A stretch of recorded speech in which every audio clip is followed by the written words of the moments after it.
The Boy with Broken Shoes. In a small village at the edge of a dusty road lived a boy named Amir, a 16-year-old student with dreams far bigger than his surroundings. His family was poor, his father worked as a farmer, and his mother sold vegetables at the local market. They earned just enough to survive, but never enough to dream.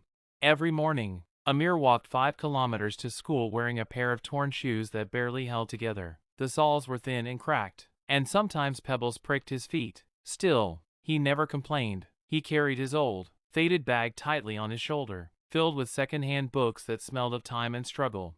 At school, Amir was always quiet but focused. He sat in the front row, paying attention to every word his teacher spoke. His classmates often teased him for his old clothes and worn-out shoes. "Why don't you just stay home?" They laughed, but Amir smiled and replied softly, "Because I want to change my life."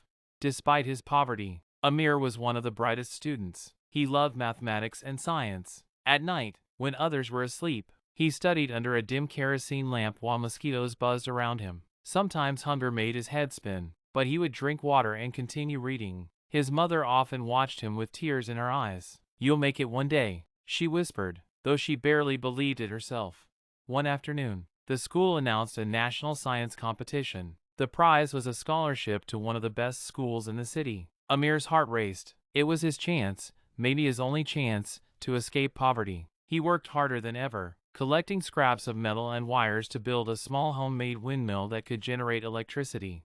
The day of the competition arrived. Students from rich schools came with shiny projects and colorful posters. Amir stood among them with his small wooden windmill, patched together with tape and wire. Some laughed when they saw it, but when it was time to demonstrate, his windmill spun perfectly, lighting up a tiny bulb. The judges were amazed.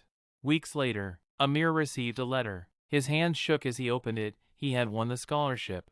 The entire village celebrated. His mother cried with joy, and his father, who rarely smiled, lifted him high in the air. "You've done it, my son," he said proudly.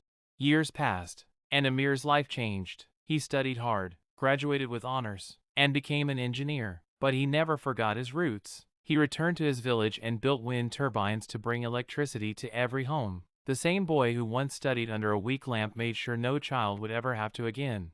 Amir's story became a lesson for everyone. Poverty can break your shoes, but it can't break your dreams.